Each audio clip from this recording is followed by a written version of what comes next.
Salut, bienvenue dans cette autre vidéo consacrée aux analyses des composés puis des mélanges binaires sur la semaine plus. Alors, nous sommes arrêtés la dernière fois au niveau des enveloppes pression, température. Aujourd'hui, nous allons voir comment effectuer les analyses binaires. On va commencer par le diagramme température. La température, dans le diagramme TXY, la température varie, mais la pression reste généralement constante aux conditions atmosphériques. La composition XY de l'espèce I est représentée. La courbe inférieure représente la compression X en phase liquide. La courbe supérieure représente la compression Y en phase vapeur. La partie intérieure de l'enveloppe représentera le mélange liquide-vapeur. La ligne supérieure représente la ligne de rosée et la ligne inférieure représente la ligne de bleu.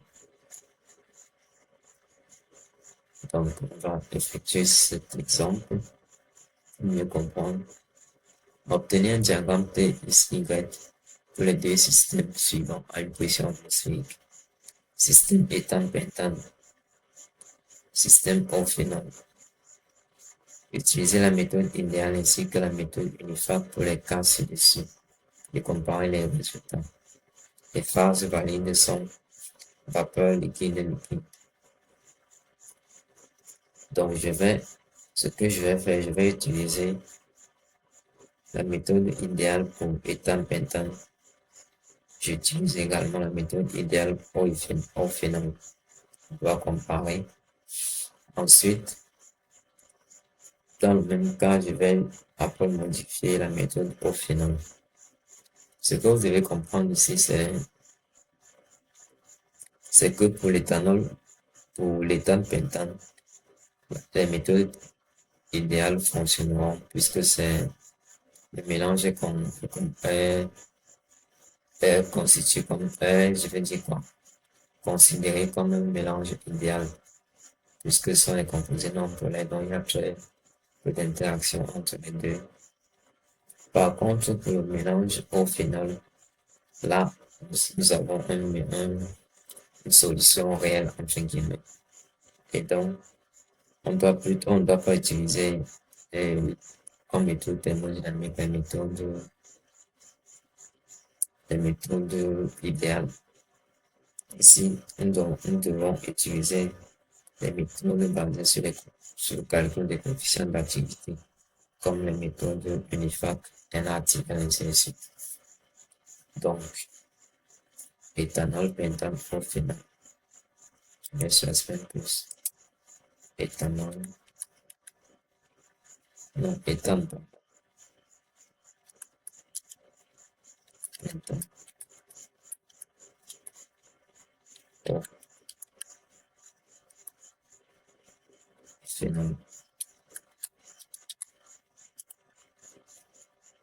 Ok.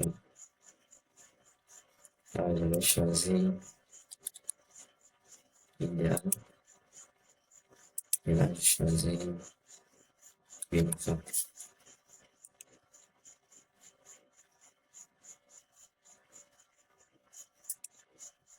Je pense que UNIFAC, oui, UNIFAC. Ok, go to next.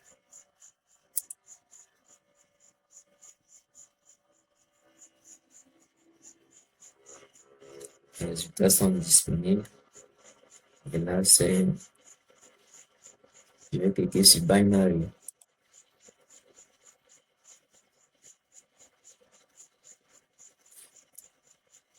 Donc ici, vous pouvez voir quel type d'analyse binaire je veux. Je peux obtenir le diagramme TXY, le diagramme TXY, le diagramme TXX, le diagramme TXXY, le diagramme TXPXY et le diagramme d'énergie libre. Ici, composé 1 éthane pentane, start point 0,1. pression atmosphérique, calculation option. Donc, je vais commencer par la méthode idéale. Phase, je crois que c'était ça. Vapeur liquide, vapeur liquide. On est OK. Je ferme et lance.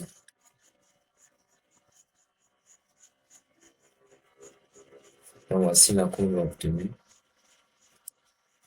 Là, je vais préciser ici que c'est idéal. Que la méthode utilisée, c'est la méthode idéale.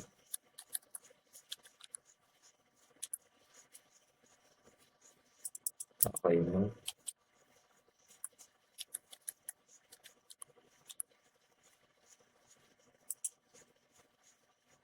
Donc,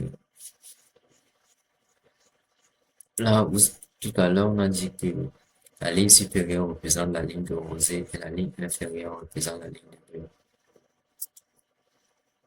La ligne supérieure, la ligne de rosée, la ligne inférieure, la ligne de bleu.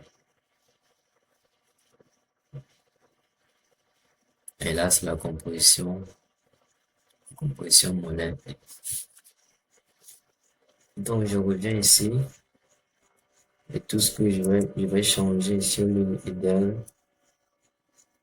Donc là, si je modifie, ici, il va modifier cette courbe-ci. Pour ce que j'ai à faire, je vais plutôt revenir et faire ça.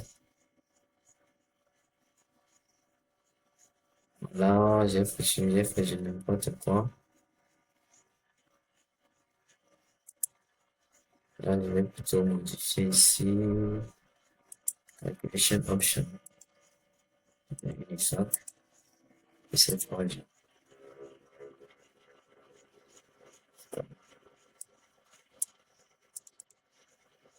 vais modifier là.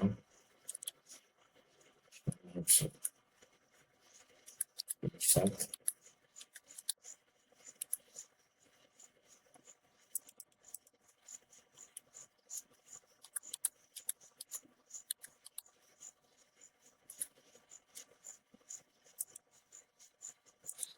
Ok. Donc voici avec la méthode Unifac. Ici avec la méthode idéale. Dans le diagramme TXY, composé éthane pentane. Ici, on va faire varier la fraction molaire de l'éthane, pression atmosphérique, calculation option. Là, vous pouvez voir la phase valide, vapeur liquide, c'est exactement ce que l'énoncé nous disait, vapeur liquide. Et comme méthode thermodynamique, je vais commencer par la méthode idéale. Je reviens ici et puis je lance.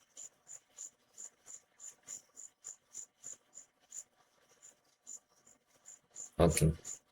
Là, vous pouvez voir, je vais modifier ça puisque j'aurai là.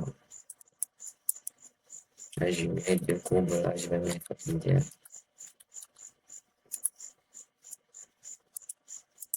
Normalement, ici, je vais mettre idéal. Là, je crois que j'ai écrit idéal.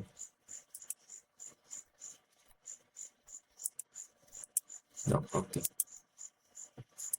Donc, voici les courbes obtenues avec la méthode idéale. Et comme je le disais déjà ici, la ligne supérieure représente la ligne de rosée, la ligne inférieure, la ligne de bleu. Ligne supérieure, ligne de rosée, ligne inférieure, ligne de bleu.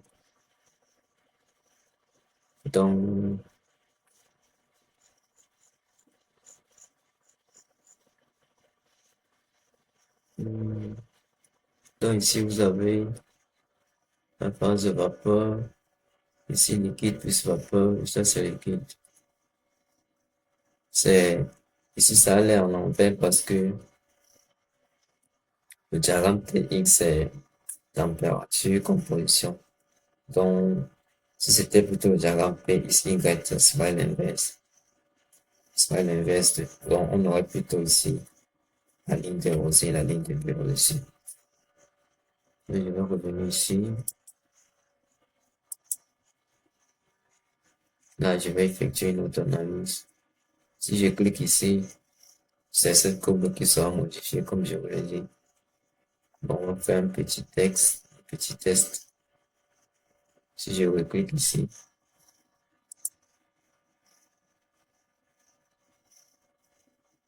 là c'est la même courbe. C'est la même courbe que j'ai obtenue. Même si je modifiais ici, là, c'est la même courbe que j'aurais obtenue. Ce que je vais plutôt faire, je vais revenir ici, je clique encore sur Binary.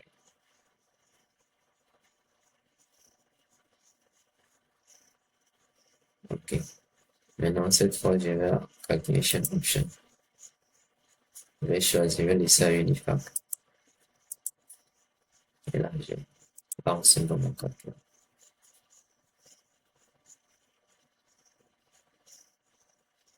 Donc, voici la courbe obtenue avec Unifac.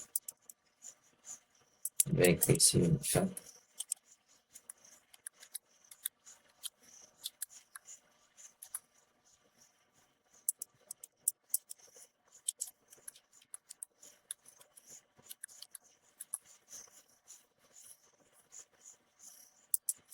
OK.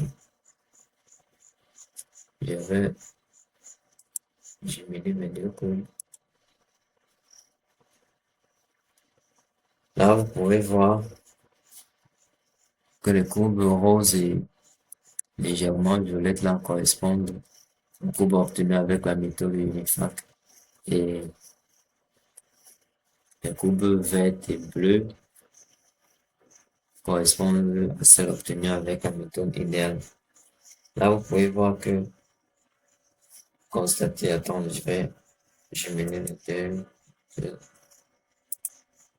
les axes. OK. Vous pouvez voir que les courbes sont pratiquement identiques. Les courbes sont pratiquement identiques. C'est parce que le mélange éthane-pentane est considéré être, c'est un mélange des composés non polaires. Mais il y a très peu d'interactions entre les deux composés. Ils forment un mélange idéal. Raison pour laquelle que ce soit avec les méthodes thermodynamiques réelles ou alors les méthodes thermodynamiques idéales, les résultats sont quasiment identiques. Donc pour les hydrocarbures tels que l'éthane pentane, si vous utilisez comme méthode thermodynamique la méthode idéale, il n'y a pas de souci. Les résultats seront fiables. Par contre, nous allons faire maintenant pour l'eau et le phénol. Là, je vais choisir eau. Là, je vais choisir phénol. Je commence toujours par méthode idéale.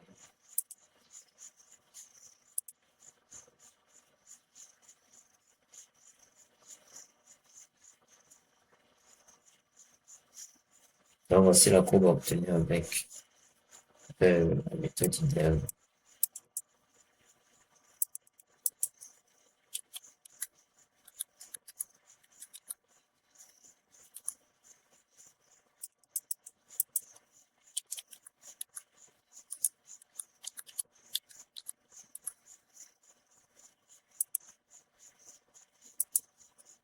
Je vais revenir.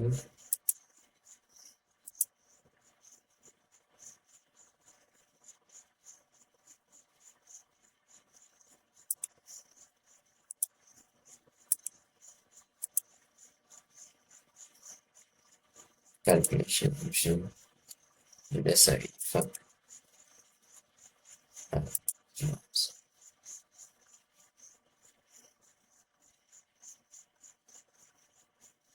Okay. Voici la courbe obtenue avec la méthode Unifac, la méthode thermodynamique Unifac. Je vais préciser la bonne.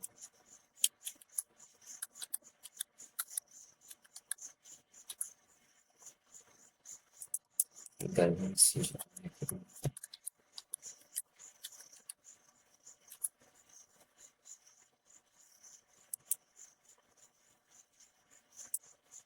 donc, je vais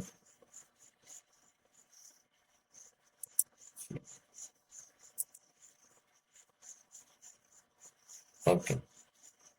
Je vais mettre tout ça dans le box.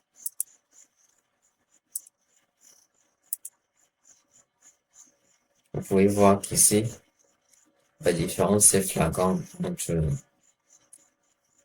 entre la méthode idéale représentée par les courbes bleues, par les courbes bleues là, et la méthode Unifac, représentée par les courbes en rose et violet.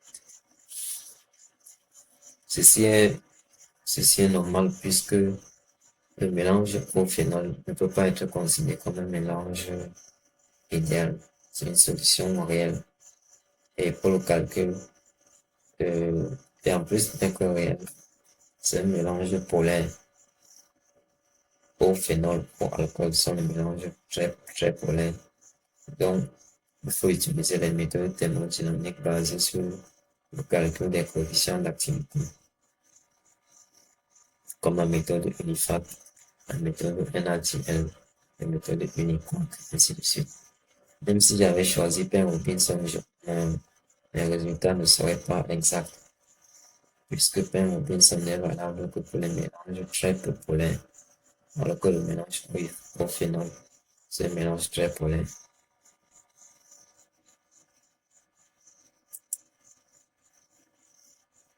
Donc, merci de m'avoir écouté et à la prochaine dans une autre vidéo.